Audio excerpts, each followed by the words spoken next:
Good morning, everyone, and welcome to Scripting Fridays. Agent Power Huddle every Friday at 8 a.m. We cover scripting. And today in our seller series, we're going to cover Moving Concierge, which is a program that I've used to sell millions of dollars worth of homes, probably over 50 transactions at this point, and for more money. So let's just dive right in, and then we'll have time at the end for some questions. And let me share my screen and hide that and open this. All right. Can everybody see my screen okay?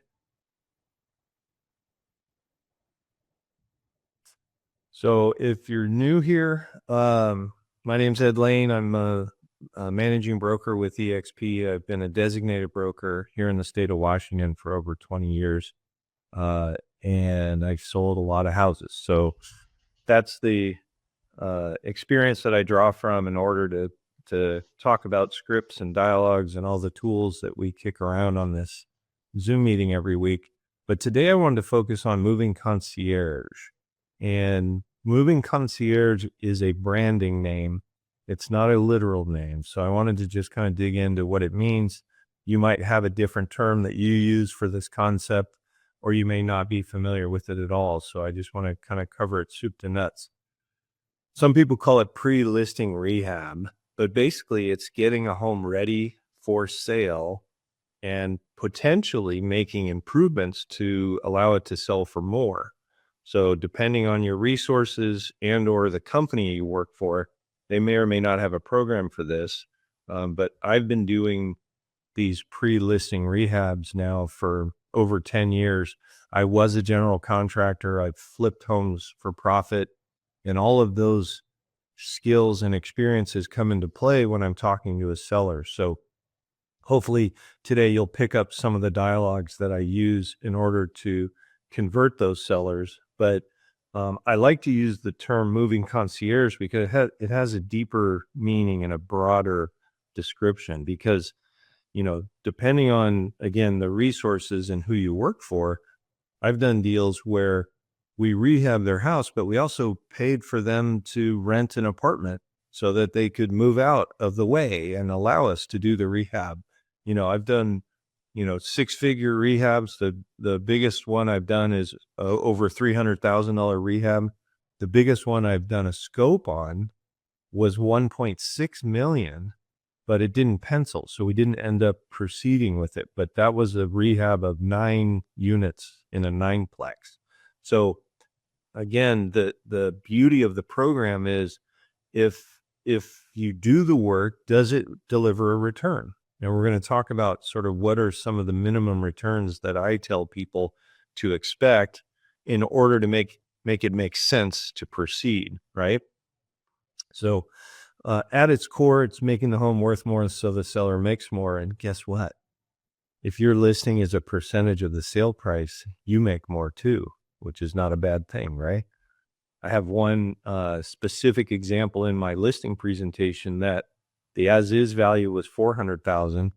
We did one of those $300,000 rehabs, and it sold for $815,000. What do you think my commission went to, right? So it more than doubled. Now, why does it even matter? Well, in my opinion, I love this program because it allows me to sort of be a one-stop shop for people, right? When they talk to me, they know that there are multiple approaches to getting their home sold, and I can do all of them. So that's a benefit, right? They don't need to go talk to someone else. They can just talk to you, and you're able to deliver on all the options, right? So you kind of have to have this one in this arrow in your quiver in order to be able to have that complete offering that you're going to present to people. But I've literally gone through this exercise with clients, and I had one in particular that stands out in my mind. And at the end, he goes, "All right, Ed, I understand, but which one of these do I get you with?" And I said, "I got bad news, Jack. You get me with all 3. And he laughed and he's like, good, that's what I was hoping, right? So the ideal pitch is when you walk into somebody's house and you say, hey, seller, I've got 3 different ways that I can sell your home based on your needs. The first is I can bring you a cash offer tomorrow. And depending on you and your firm, you might have a cash offer in your hand, right? You might already have it, so you could tweak that. I can sell your home as is on the market, or I can sell your home as repaired and use my moving concierge program to upgrade it. So you see, I do all 3. And they go, oh, well, thank God I found you. Like, I literally have people say that to me because of that. So what are the tools that you need in your toolbox in order to do this? Well, the first, of course, is you need to be pretty skilled at doing CMAs. And if you don't think that's a strength of yours, practice. I have videos on my YouTube channel. You're welcome to go watch. And I go through the art and the science in 2 different videos of CMAs. So I've done literally over 10,000 of them over the years because I was a big REO broker. So with this project or approach, you're going to need to be able to do a market analysis of what its value is today, what it could be, but you're also going to want to understand the cost of the work. And this is where some expertise can be needed, right? And that could be you, if you have those skills and that knowledge, you could be the one that says, yeah, if we need to put a new roof on this house, it's going to cost X. Or if we're going to do the kitchen, it's going to cost Y. If you don't have that skill or that experience, partner with somebody. You could have a GC in your marketplace that you talk to. Hey, would you help me do a scope of work for this project? Right? Maybe you need to pay them a little fee. Maybe you can steer the business to them.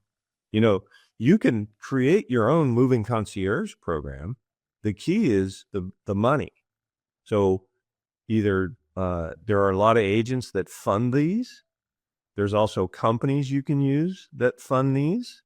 There's also general contractors that will agree to be paid at closing. That's a GC with deep pockets, though, because they got to front all of the materials, right?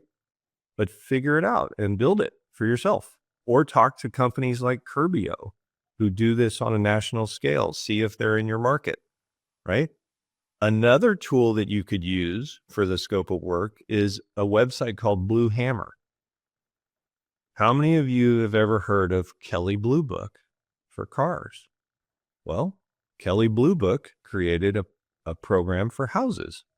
And I like Blue Hammer because it's specific to your zip code. So you can set up an account for yourself on Blue Hammer and you can start running projects through it. They charge, they have, when I set mine up, they had 2 different levels. You could just have one project and reuse that for different houses, just keep the address static. Or you could get a professional account and have unlimited projects. So it's up to you if you want to use that. You also, if you're going to have this, I represent all opportunities, you're going to want to have a cash offer system. So the cash offer system could be, if you're with EXP, we have express offers.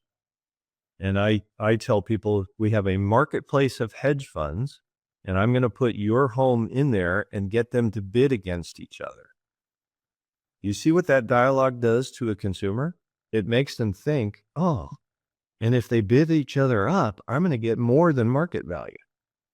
It's not what happens, but that's what they think, right? You could partner with a company like Homeward or Open Door or someone else like that that's in your marketplace. You could be your own investor, right? Or you could have a stable of investors that partner with you, right? And then I like to use what I call the magical one pager to communicate all this to a consumer. So I'm going to run through that, and then we're going to cover some of the dialogues that I use when I'm talking about this, right? So this is what the top half of the one pager looks like. And I will send this to Autumn so that she can share it to anybody that wants to use it. It's just a super simple Excel spreadsheet.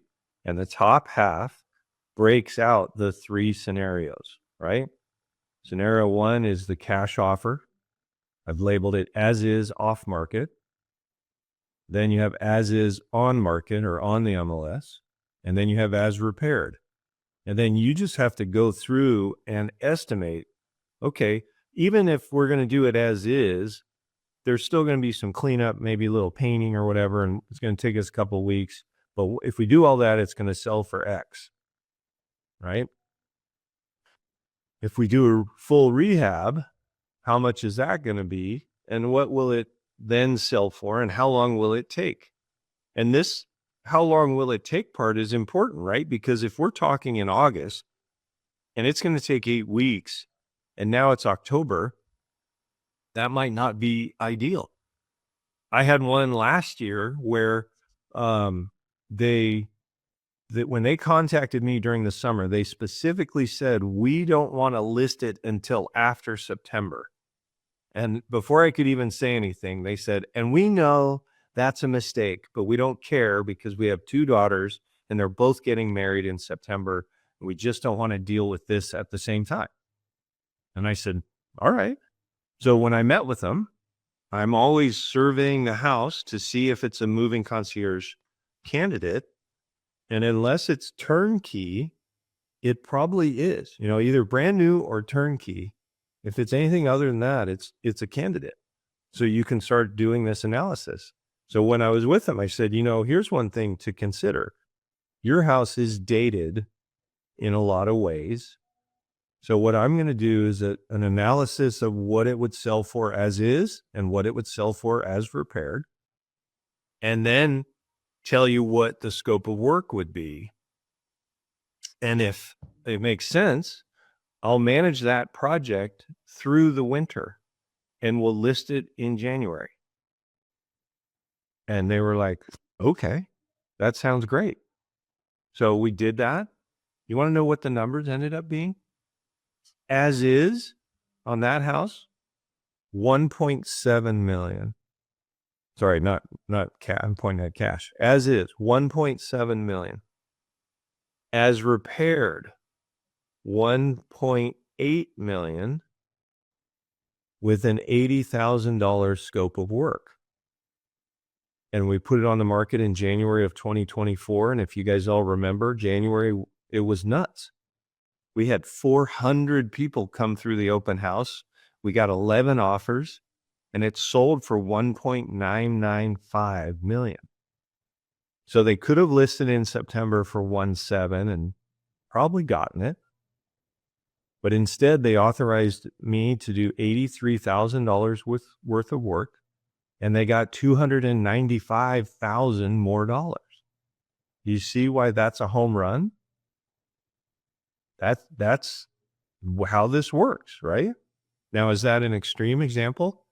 Yeah, I mean, we benefited from a good market.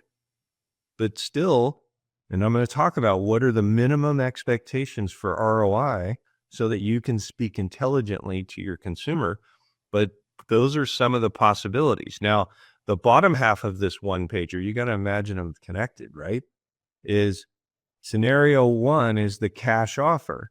So what are the to-dos to prep for sale? It's a little smiley face because there are none, right? Now, what are the to-dos to prep for as is? Staging consult, remove cluttered, depersonalize, touch up paint, blah, blah, blah. That's the $2,500 worth of things, right? As repaired, complete interior, exterior paint, all new flooring, remodel kitchens and bathrooms, remove popcorn ceiling, landscape package, pressure wash aggregate, new garage doors, new water heater and furnace, replace deck. That was 200,000, but that's the list. And that's why it's 6 to 8 weeks on the sheet, right? That's a lot of work. But that also is $200,000 of work that added $300,000 to the value, 325. Make sense? Now, not every deal is going to pencil, like that nineplex. It didn't make sense. But I'm going to give you dialogues so that you can look somebody in the eye and say, hey, let's explore the numbers. And if the numbers make sense, we'll pursue them. You know, one of the dialogues I say all the time, and I said this when I was a loan officer for 25 years. I said, put your options on a spreadsheet, which I will do that. I'll do it for you, but put them side by side so that one of them will jump off the page at you. And that's your brain telling you that's the one to pursue. We're going to do the same thing here, right? So let's talk word tracks. The first one is kind of the marketing slogan, right? You can put this in your marketing. You can use it in your speech when you're talking to people at the very beginning. What if I could give you a way where we could remodel your home without you having to come to the table with a nickel? These programs are typically pay at close or pay after some length of time. If you use Curbio, there's no payments for 12 months. So I don't have any projects that take, 11 months and then 3 months to sell so that the seller is now having to make payments. No, they take a month, maybe 2. A long one might be 3, 12 weeks. And then we list it and sell it.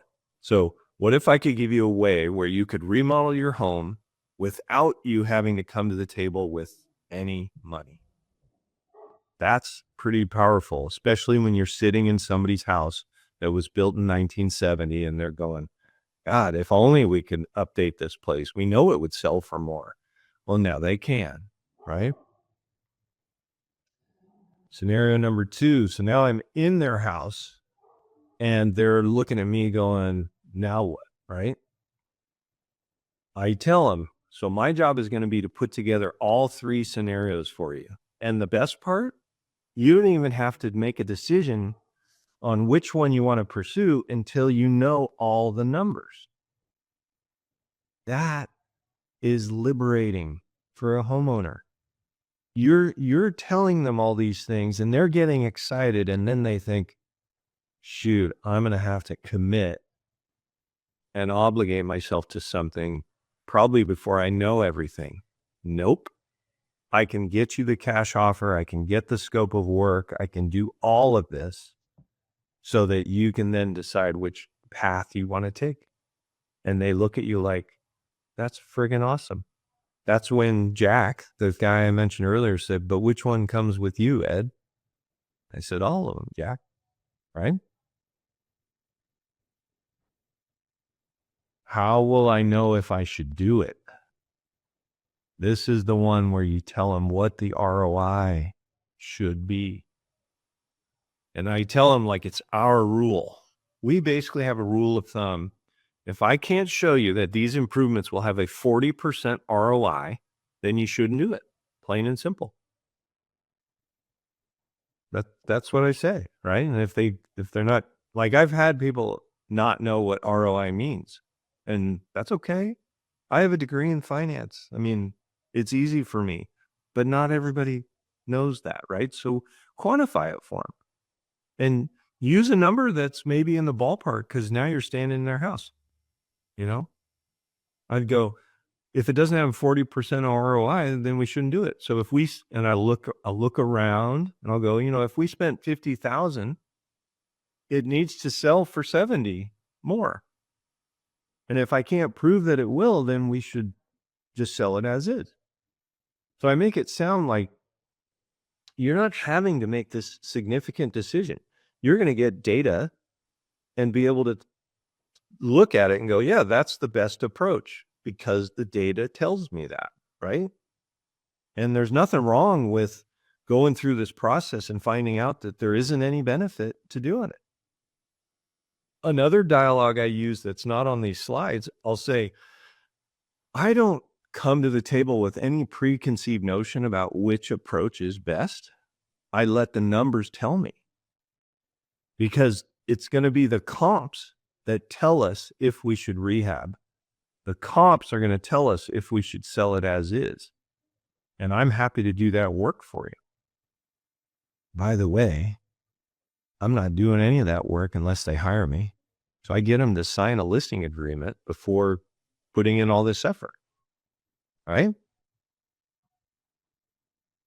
This way they're insulated, right? The 40%, the whole purpose of the 40% is if it takes me 8 weeks to do the work and the market shifts in that period of time, because we all know it can shift in as little as a week, right? So 8 weeks definitely opens you up to some risk. Well, I want to have a 40% buffer is the word I'll use. I want to have a buffer of 40%. So if the market shifts against me, or I'll say against us, because we're a team, right? If the market shifts against us, it's still going to be valuable and effective to do the work and profitable. We might only make 20%, but it was still worth doing because you made more than what was spent. And again, the best part is you don't have to spend, right? All they're doing is authorizing you to use their equity. They don't have to reach into their pocket at all. That's a really powerful thing, right? So if the market softens, you're still making money. What if they say, which approach is best for me, Ed? I tell them, think of it like this. These programs are on two different continuums, a continuum of price and a continuum of convenience, right? So the cash offer is the lowest price, right? I've already explained prior to them asking this question, the concept that the cash offer is the lowest, as is in the middle, and as repaired is the highest. Well, that's a continuum, right? But the convenience factor goes the opposite direction, right? The cash offer is the most convenient because they don't have to do squat. The as is less convenient than cash because they got to do a little bit of work. They got to accommodate showings and keep it clean and, all that, right? The as repaired is the least convenient because depending on the scope of work, they might even have to move out.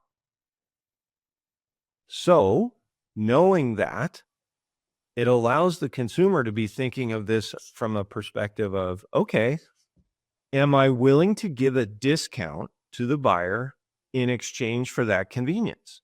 And if so, how much is that discount? Right?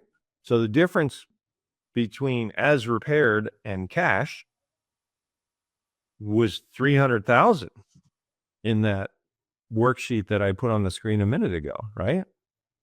Is that convenience worth 300,000? Probably not. A seller's going to, decide to go with you and get it on the market. This the best part of all of this, right? Is I get lots of cash offers. Rarely is that the choice they make because once you have the cash offer and you've quantified these other approaches, the numbers are pretty compelling and it drives them into your arms as a listing broker, right?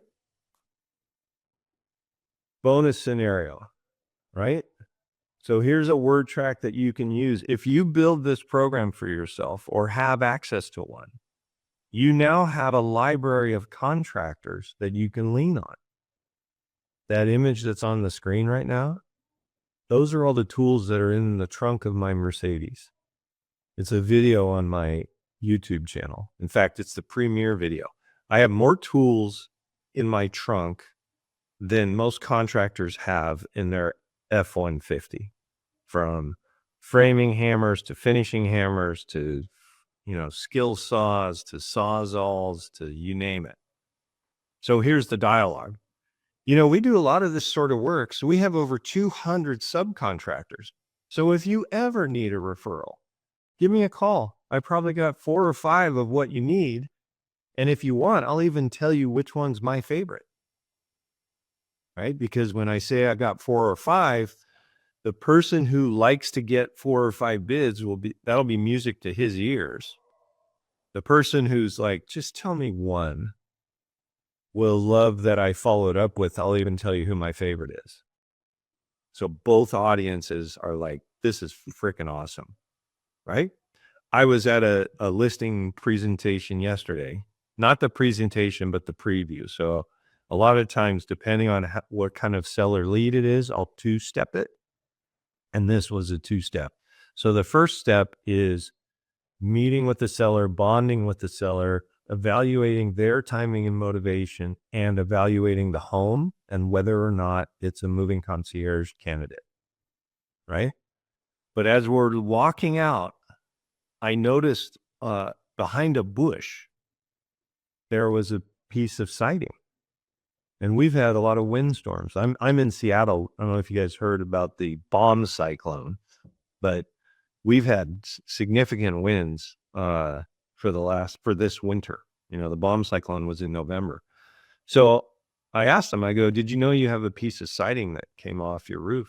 He's like, what? No, I didn't. I go, look right over here. And I point in, and you wouldn't see it walking around, but I'm always assessing, right? And I happened to see it. It caught my eye because it had paint on it, right? So when you're looking at bushes and you see paint underneath the bush, that stands out. And I pointed to him up above. I said, you see right there, there's, he has shingled siding, and one of the shingles fell out. So all these light gray painted shingles, and there's one brown spot because the shingle fell out. And they gave me the opportunity to say this exact dialogue. I go, hey, by the way, I used to be a general contractor, so I have over 200 subs. If you need somebody for something like this, I'm happy to refer you. In fact, I can give you 4 or 5. And he was like, oh, that's awesome, because I don't have a ladder, and that's really high, right? So let me get to where I can see you all. And let's talk about this just for a minute, right? Nice to see everybody. When I started, there was only me and Miroslava, so and I think Kevin. So great to see you all. We do this every Friday at 8 a.m. and I go for 20 or 25 minutes, and then at the end, I answer questions. But I'm telling you guys this also because if you ever are in a situation Thursday night and you're like, God, I wish I knew what to say, come in here, because Friday mornings at 8 o'clock, I'll be happy to tell you what I would say, and then you can wordsmith it and make it your own. So let's start with questions about moving concierge. Does anybody have any questions about what I covered? And is anybody doing this currently? I got a quick question here, Ed. Yeah, Arlon, good to see you. You too. And Curbio is a great resource. They're not in every market, I understand. Is there any other sort of national contractors that are doing that deferred payment thing that you know of? I don't know of any national contractors that are doing it, but I bet there is. I stopped looking because Curbio's in my market. But even if you don't have that, you can contact House Amp, because they'll do the financing. And then if you have a contractor that that you just don't want him to have to bear the financial burden, but you love his work, you could set this up for yourself in your market. House Amp and Notable is the other company that does this sort of pre-listing rehab financing. And they have a little bit different underwriting guidelines for each of them. So I'd probably engage with both of them and then just connect them to my contractor. And now, poof, you've built your own system. That's awesome. That's great. Yeah. Yeah. Before I joined EXP, because I've only been with EXP for 3 years, I had done dozens of these as the GC using my own money with my business partner. And it was great. It helped us convert leads like crazy. That's why I'm doing this. I want you guys to convert leads like crazy. But then I joined EXP and I thought, well, I'm going to test out Curbio and see if they're any good. And my criteria for that, and I'm saying this so you guys can evaluate your own contractors, is the quality of work good? Is the cost competitive? And is the speed where it needs to be? And the third one, Curbio was just not as fast as I was. When we did our own work, You know, that $300,000 remodel example I gave, we did that in 3 weeks. That is lightning fast, right? So Curbio did the first one they did for me was only 12 grand. You know, this little landscape cleanup and paint and a little carpentry. And it took them 6 weeks. So they're not fast, but the quality was there and the cost is there. So I'm okay if you're slower than I am. I just need to know that you're going to finish in the time frame you say you're going to be finished, right? So they are on the button. When they say we'll be done on October 10th, they're done on October 10th. So you can rely on it. And then you have to factor it into your analysis, right? Like the example I gave about, you know, if they finish in December, I just talked to my client about is it okay to wait 4 weeks before we put it on the market? Because we're going to put it on the market in January. And, you know, if that's the way it times up and lays out, your clients typically will be okay with that. And we can, you know, next Friday, if you guys are interested, we can talk about the holiday dialogues that I use to steer people to listing in January, and why the third Thursday in January is always, I have multiple listings going on the market the third Thursday of January every year, except this year because the third Thursday was the 15th or 16th. It was too early. So I did the fourth Thursday. But we can talk about the dialogues I use that help people feel good about waiting because it's going to benefit them. Any other questions about moving concierge? Good morning, Ken. You missed the bulk of it, but that's all right. You're muted. All right. How about other dialogues? Maybe that you have a scenario in your life right now in your business that you would like to know what I might say. I'm happy to. I'm a big believer that if you can get your skill set to the point where you feel like I can just pull a string and say the right words in every situation, then you're going to be a home run, right, in this business. And that's my goal. And I'm there now. So that's why I do this and I can share this. Suma said, I also tell you can bring your contractors for fixing. Yeah. Yeah. I mean, it's smart to have a stable of contractors. Like let's say you're using Curbio for these projects, but then you have somebody who says, I just want to fix the siding piece that came off and I want my carpets shampooed. You have people that can do that and I'll pay for it. Of course. Yeah. Curbio will even let, you know, the consumer pay up front. It would be stupid not to. So, you got to read the room, right? Here's what we can do and here's how awesome it can be if you'd like. But if you want to do it yourself, I can give you that advice as well. And I'll finish with this. I'll tell you one more tidbit that's very helpful.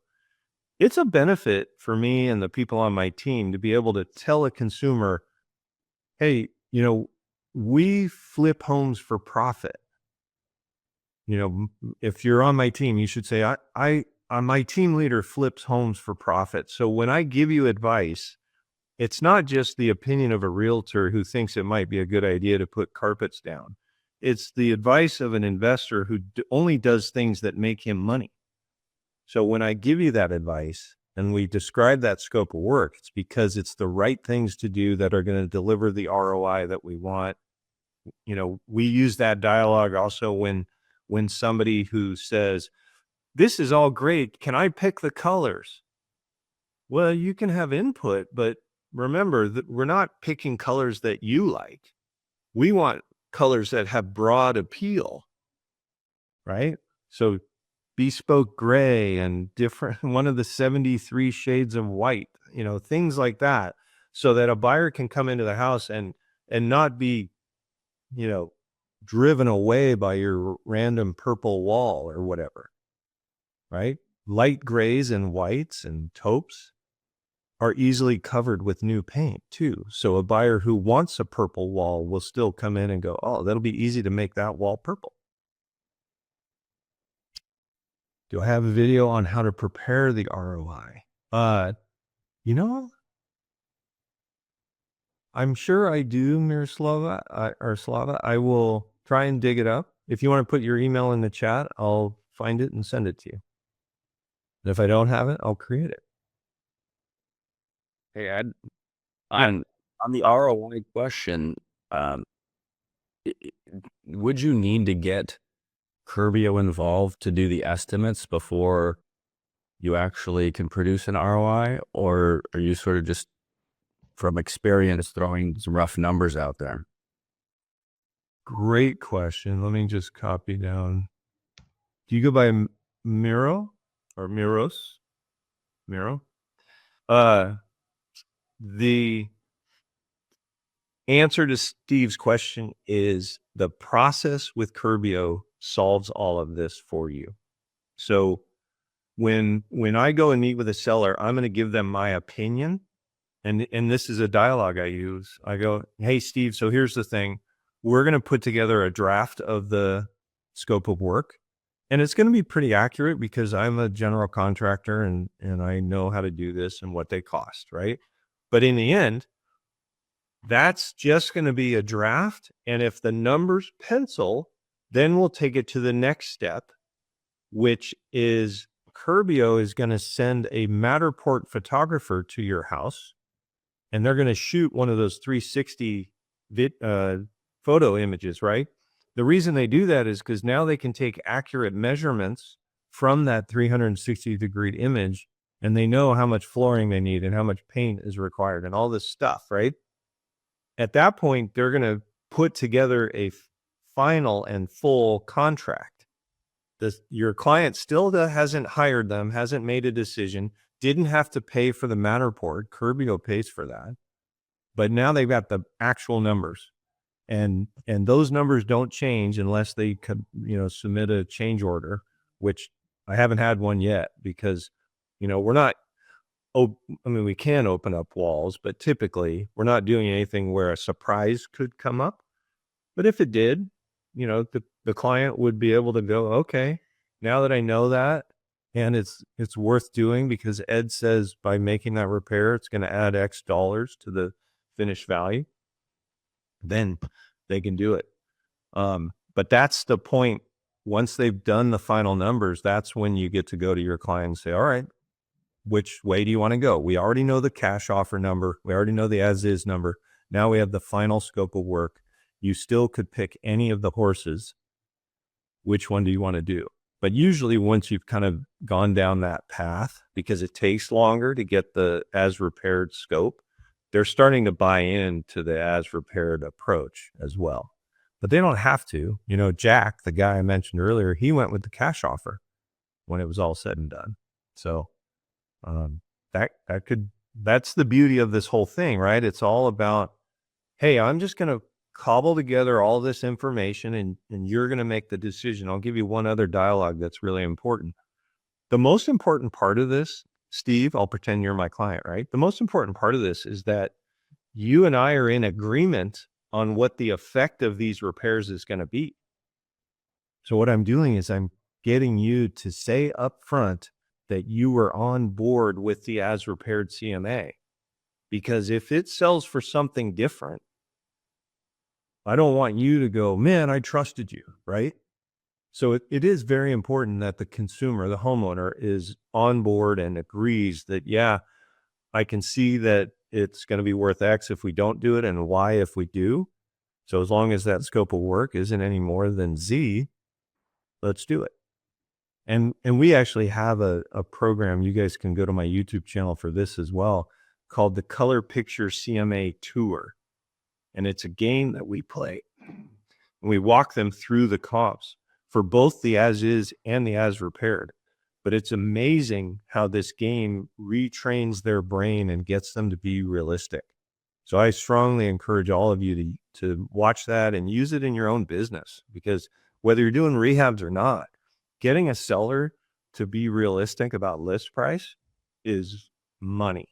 And it saves you from having to tell them the truth, and then they hate you and they go and talk to 10 other realtors and pick the guy who said the highest number, and then it goes on the market, and then it ends up selling for even less than what you said because they started too high. And You can bypass all of that and help them through the grieving process, because that's really what it is. You know, it's a seller who was hoping to get $1 million, and the market's telling them it's only 915. Well, let's list it then. Let's go. So I think I called Curbio one time, and they were so far above cost for others, I don't feel comfortable referring them. That's, Julie, that could be in your market. I don't know. I did the same analysis, and I'm a GC, or was. I let it expire a couple of years ago because I didn't need it anymore. And they were competitive in my market. So if they're not, I'm not. Curbio doesn't pay me anything. I just like selling houses. So you can definitely get your own contractors to do it. You can also shock Curbio. You know, like I've had clients that looked at Curbio's quote and said, that seems high for the flooring. Let's go get our own. And then they go and get quotes, and it ends up being in the same ballpark. So they don't shift it, but they could if they wanted, right? I get that question a lot. And I just explained that, we're using professional contractors that give warranties on their product. This isn't the Uncle Joe price that you might imagine with a friend that would come in and do the floor or the painting or anything else. Yeah. I think, Shay, it's just type Ed Laine Realtor and you'll find it. And then if you look, thank you, Miros, for doing that. If you go to my channel, here's what I tell everybody on my team. There's a playlist called Agent Training. And if you ever want to see if I've got a video on a topic, go to the playlist Agent Training, hit Control F on your keyboard, and just type the word color, or type the word buyer or listing or seller, or, I've got everything from how to read title reports to resale certs to whatever. Let me see if Is that on your website, your personal website, or that's on YouTube. YouTube? Okay. You subscribe to my YouTube channel, you'll get notified when I do market updates every month. And you guys are welcome to plagiarize those. I've got people that take my market update and add themselves at the beginning and the end, an intro and a conclusion, and then they just play I don't care. I mean, I'm transparent, and I always feel like there's plenty of business out there for all of us. So, steal, R&D, right? Rip off and deploy. All right. Any other questions? We've run a little bit long. I apologize. Would the January dialogues work for next week for you guys? Is that a benefit? And what I'm really saying is I start saying these words like in September, October, to sift and sort the people who want to sell this year from the people who are okay waiting. And I do it in a way that doesn't hurt the feelings of the guy who says, man, I got to get this thing sold because I'm hemorrhaging money. I don't make him say that. I just give him the opportunity to say, yeah, no, sooner it'd be better. So I'll cover that next week, and then we'll go from there. All right, everybody. Well, thanks for joining me. I hope you got some value out of it. Tell your friends if you think other people would benefit. I'd love to see this group keep growing. Thank you. Thank you so much. All right. Take care. Have a great day, and happy Valentine's Day, everybody. Thanks, Ed. If you'd like more information or to get connected to the Agent Power Huddle, join our free Facebook group. This call was designed for the agents in our EXP organization, but open to any agent from any brokerage. If you're a guest and you're interested in learning more about EXP or our specific resources within the Agent Collective, reach out to the person who invited you to this call to get more info. Produced by the Agent Collective Media Network.